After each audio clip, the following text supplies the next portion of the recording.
Praise the Lord, the name of the Lord be glorified. Our loving Heavenly Father, who loves us so much, we thank you for this morning. Praise be to God. எனக்கு பிரியமானவர்களே, இப்போது வந்து கொண்டிருக்கிற இந்த தினம் ஒரு சாட்சியினுடைய பகுதி YouTube update பண்ணப்பட்டிருப்பதால் ஆங்கிலத்திலே வருகிறது. தயவு செய்து அங்கே வருகிற வீடியோவை பார்த்து உங்கள் தமிழுக்கு நீங்கள் மாற்றிக்கொள்ளவும். கர்த்தர் உங்களை ஆசீர்வதிப்பாராக.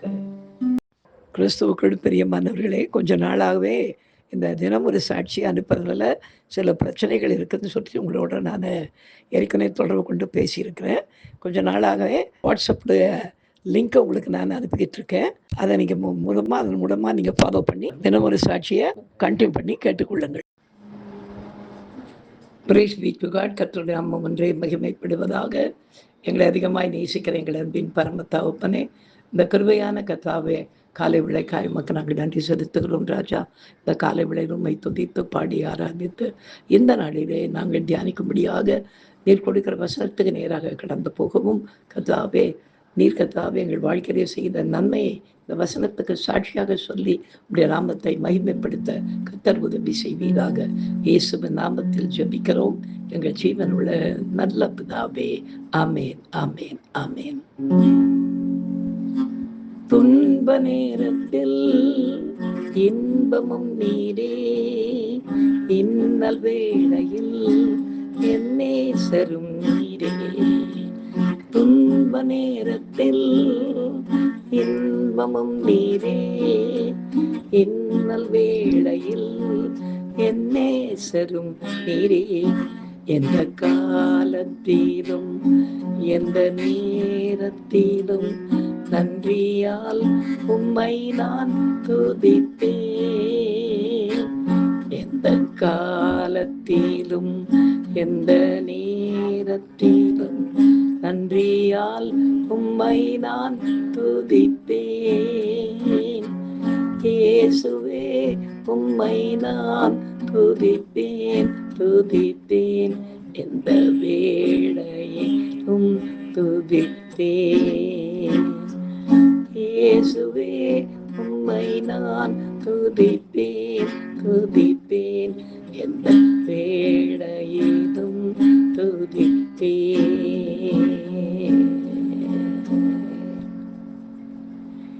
கனக்கருமையானவர்களே, இந்த நாளிலே நாம் தியானிக்கும்படியாக கர்த்தர் நமக்கு கொடுக்கிற வார்த்தைக்கு நேராக நாம் கடந்து போவோம்.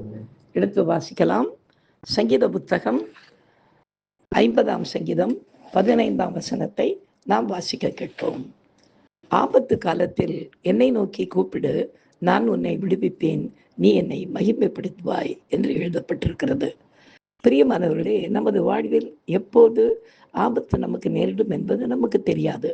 ஆனால் ஒவ்வொரு நொடியும் நம் மீது தமது கிருபையின் கண்களை வைத்து நம்மை கண்காணித்து பாதுகாத்து வருகிற நம்முடைய கர்த்தர் எல்லா உதவிகளும் மற்ற போன நேரத்திலும் கூட நாம் பயப்படாமல் கர்த்தரை நோக்கி கூப்பிடும் பொழுது நாம் நினைத்து கூட பார்க்க முடியாத வழியில் நமக்கு உதவி செய்ய இறங்கி வருவார். எனவே நாம் நம்மை விடுவிக்கிற தேவன் நம்மோடு கூட இருக்கிறார் என்பதை புரிந்து கொண்டு அவரையே சார்ந்து ஜீவிப்போம். இந்த நாளிலும் கூட இப்படிப்பட்ட நெருக்கமான ஒரு சூழ்நிலையிலே விடுவியத்தின் பாதையில் நான் நின்றபோது தேவன் எப்படியாக அந்த நாளிலே வந்து விடுவித்தார் என்பதை இந்த நாளிலே சாட்சியாக கேட்போமா? இந்த சாட்சியின் மூலமாய் கர்த்தருடைய நாமம் மாத்திரம் மகிமைப்படுவதாக. எனக்கு அருமையானவர்களே, ஒரு 10 ஆண்டுகளுக்கு முன்பாக நான் இலங்கைக்கு ஊழியத்தின் பாதையிலே சென்று போயிருந்த போது சுற்றி சுற்றி தேவனுடைய பெரிதான கிருபையினாலே எல்லா இடங்களுக்கும் கர்த்தர் கொண்டு சென்று அநேக இடங்களில் போன இடங்களிலெல்லாம் அநேக ஞானஸ்தானம் பெறும்படியாக கர்த்தர் கிருபை செய்தார். கடைசியாக எல்லா இடங்களுக்கும் போய் சுற்றி கடைசியாக யாழ்ப்பாணம் என்ற ஒரு இடத்துக்கு போய் அங்கே ஒரு 3 நாள் தங்கி இருந்து அங்கே தேவனுடைய வார்த்தையை கன்வென்ஷன் கூட்டங்களிலே பகிர்ந்து கொள்ளவும் அநேக ஞானஸ்தானத்துக்கு ஒப்பு கொடுக்கவும் கர்த்தர் கிருபை செய்தார். பிற்பாடு அங்கிருந்து கிளம்பி மறுநாள் நான் மதிய வேளையிலே விமானத்துக்கு வந்து சேர வேண்டியிருக்கிறது. விமான நிலையத்துக்கு வந்து சேர வேண்டியிருந்ததுனால அங்கிருந்து புறப்பட்டு விமானத்துக்கு, அதாவது அந்த ஏர்போர்ட்டுக்கு முன்னால் இருக்கிற ஒரு சகோதரி, அதாவது அவங்க வீடு வந்து ஹனமுல்லே அப்படின்ற ஒரு இடத்துல, அவங்களுடைய பெயர் உமா. அந்த சகோதரி எனக்கு கொஞ்சம் நல்ல பழக்கம். அடிக்கடி போகும்போது அவங்க மீட்டிங்க்கு வருவாங்க. அதனால் நல்ல பழக்கத்தில் இருந்தேன். அவங்க சொல்லியிருந்தாங்க, பாஸ்டர் எப்போ வந்தாலும் நம்ம வீட்டுக்கு நீங்கள் வாங்கன்னு ஃபோன் நம்பர்லாம் கொடுத்துருந்தாங்க. அவங்களுக்கு ஒரு மகன், அதாவது மூத்த மகன் நிரோஷன் என்று பெயர், அந்த பிள்ளைகளுடைய பெயர். அவன் கொஞ்சம் மனநிலை பாதிக்கப்பட்டவன். மருந்து மாத்திரை எடுத்து கொண்டிருந்தான். ஆனால் அவனுக்கு ஊழியம் செய்யணும்னு ரொம்ப ஆசை. அதனால் என்னிடத்தில் ரொம்ப பிரியமாக இருப்பான். நாங்கள் அன்றைக்கு இரவு யாழ்ப்பாணத்திலிருந்து புறப்பட்டு சகோதரி வீட்டுக்கு வந்து நைட் தங்கிட்டு காலையில் அங்கேருந்து நம்ம ஏர்போர்ட்டுக்கு போயிடலாம் அப்படின்னு சொல்லிட்டு நானும் என் கூட வந்த ஜெயஸ்தாஸ் என்ற ஒரு தம்பியுமாக அங்கேருந்து புறப்பட்டோம். ஆனால் வழியில் கொஞ்சம் பஸ் பங்க்சர் ஆகி கொஞ்சம் லேட் ஆகிடுது. அதனால் ஒரு 11 மணிக்கு வர வேண்டிய வண்டி 2 மணி நேரம் அந்த பஸ் தாமதமாகி கிட்டத்தட்ட 1:30 1:45 அந்த நேரத்தில் நள்ளிரவா விடியற் காலையான்னு சொல்ல முடியாத அப்படி ஒரு சூழ்நிலையில் வந்து அந்த அன்னமலை என்ற ஊருக்கு வந்து சேர்ந்தது. அப்போ வந்து இறங்கி நாங்கள் பார்க்குறோம், ஒரே இருட்டாக இருக்குது. எல்லாம் அவங்க இருக்கிற அந்த ஏரியாவில் வந்து நிறைய அதாவது ஹவுசிங் போர்டு குவார்ட்டர்ஸ் மாதிரி பெருசாக நல்ல ஒரு 9 மாடிகள் உள்ள பெரிய பெரிய கட்டடங்கள் இருந்தது. நாங்கள் உள்ளே போயிட்டோம். எங்களுக்கு அந்த எந்த கட்டடத்தினுடைய நம்பரும் தெரியல, ஒன்றும் தெரியல. இருட்டில் போகும்போது நிறைய ஆட்டோ ரிக்ஷாஸ் நிறைய உள்ள ராத்திரி எல்லாரும் கொண்டு நிறுத்திட்டு இருக்கிறாங்க போல இருக்குது. கிட்டத்தட்ட 100க்கு ஆட்டோ ரிக்ஷா நின்று கொண்டிருக்கிறது. நிறைய பில்டிங்ஸ் அது.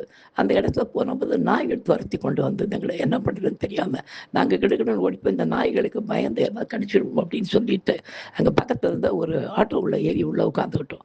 கொஞ்சம் நேரம் பொறுத்து இந்த நாய்கள் எல்லாம் அங்கேருந்து போன பிற்பாடு நாங்கள் இறங்கி வந்து நின்றுட்டு போது இந்த தம்பி என்கிட்ட ரொம்ப வருத்தமாக சொன்னார், என்னப்பா அங்கிள் இந்த மாதிரி ஒரு நிலைமையை கொண்டாந்து விட்டுட்டோம், இப்போ நம்ம ராத்திரி ஃபுல்லாக என்ன பண்ணுறதுன்னு. நான் சொன்னேன், உனக்கு ஒன்றே ஒன்று தான்ப்பா, ஆபத்து காலத்தில் ஆண்டவரை நோக்கி கூப்பிடணும், என்ன பண்ணுதுன்னு சொல்லிட்டு இந்த நிரோஷன் என்ற அந்த தம்பியுடைய நம்பர் என்கிட்ட இருந்தது. ஏன்னா அவங்கள லேடியை எழுப்ப மாட்டான், இன்னும் எழுப்புவோம், இப்போ ராத்திரி வேற தூங்க மாட்டான் நான் கேள்விப்பட்டிருக்கிறேன். அதனால் அவனுக்கு ஃபோன் போட்டால் 1 மணிலேருந்து எந்த ஃபோனும் எடுக்கவே இல்லை. சரி நாங்கள் அந்த ஆட்டோ பக்கத்திலே நின்று கொண்டிருந்தோம். நாய்கள்லாம் அப்படி இப்படி வந்து எங்களை மோந்து பார்த்துட்டு போய்கொண்டே இருந்தது. திடீர்னு ஒரு 2:15 2:30 மணி இருக்கும். அதை நாங்கள் நின்றுக்கிட்டு இருந்த அந்த கட்டிடத்திற்கு கீழே இருக்கிற அது என்ன சொன்னது, லிஃப்டினுடைய கதவு திறந்து இந்த நிரோஷன் வெளியே வரான். ரொம்ப ஆச்சரியமாக இருந்தான். அங்கேருந்து நேராக என்கிட்ட வந்தான். அங்கிள் எவ்வளோ நேரமாக இங்கே நின்றுட்டு இருக்கீங்க அப்படின்னா, ஏன்ப்பா அப்படின்னா, முதல்ல ஒரு ஃபோன் வந்தது, அப்போ நான் சரியாக கவனிக்கல, தூங்கிட்டேன். அதுக்கப்புறம் திடீர்னு அந்த ஆண்டவர் தான் எழுப்புன மாதிரி இருந்தது. எழுந்து பார்த்தா உங்கள் நம்பர் திரும்ப வந்திருந்தது. அதில் தான் கீழே இறங்கி வந்தேன்னு சொல்லிட்டு 7வது மாடியில் இருக்கிற அவங்க வீட்டுக்கு அந்த காலை வேளையில் போய் நாங்கள் சேர்ந்து நைட் அங்கே தங்கி தூங்கி மறுநாள் காலையில் எழுந்து அவங்க வீட்டில் ஒரு சின்ன ப்ரேயரை நடத்திட்டு பிற்பாடு புறப்பட்டு வந்து ஏர்போர்ட்டுக்கு வந்து நான் சென்னைக்கு வந்து சேர கர்த்தர் கிருபை செய்தார். எனக்கு அருமையானவர்களே, அந்த நாய்கள் எங்களை சுற்றி வரும்போதும் சரி, இந்த இரவில் எங்கே போய் நிற்கிறதுன்னு தெரியாமல், ஏன்னா கிட்டத்தட்ட ஒரு 4-5 மணி நேரம் பொறுத்து தான் 6-6:30 மணிக்கு தான் எல்லா ஜனங்களும் அந்த வீடுகள்லேருந்து வெளியே வருவாங்க. அந்த வரையில் என்ன செய்யறதுன்னு தெரியல, எங்கேயும் போக முடியல. ஆனாலும் ஆண்டவரை நோக்கி இந்த நாளிலே நம்ம கேட்ட வசனத்தின்படி ஆபத்து காலத்தில் என்னை நோக்கி கூப்பிடு, நான் உன்னை விடுவிப்பேன், நீ என்னை மகிமைப்படுத்துவா என்று சொல்லப்பட்ட வார்த்தையின்படியாக அந்த விடியற் காலையிலே அந்த மகனை தட்டி எழுப்பி கொண்டு வந்து அவங்க வீட்டுக்கு போகவும் அங்கே தங்கி இருந்து மறுநாள் நாங்கள் ஏர்போர்ட்டுக்கு வந்து நான் சென்னை வந்து சேர கர்த்தர் கிருபை செய்தார். எனக்கு அருமையானவர்களே, நாம் கவலைப்பட வேண்டிய அவசியம் இல்லை. எந்த இருட்டில் எங்கே நின்றுட்டு இருக்கோம், எப்படி தப்பிக்கிறோம், எல்லாவற்றையும் கர்த்தர் அறிந்திருக்கிறார். அதை அந்த நேரத்தில் நமக்கு உதவி செய்யறதுக்கு ரொம்ப புத்திசாலி பையனை கூட கர்த்தர் கொண்டு வரல. ரொம்ப ஒரு மாதிரி கொஞ்சம் அது மென்டலாக இருக்கிற அந்த பையனை கர்த்தர் கொண்டு வந்து கர்த்தர் அந்த நாளிலே உதவி செய்தார். நாம் செபிக்கலாம். எங்களை அதிகமாக நேசிக்கிற எங்கள் அன்பின் பரம தகப்பனே, இந்த கிருபையான வேலைக்காய் உனக்கு நாங்கள் நன்றி செலுத்துகிறோம், மகிமைப்படுத்துகிறோம் ராஜா.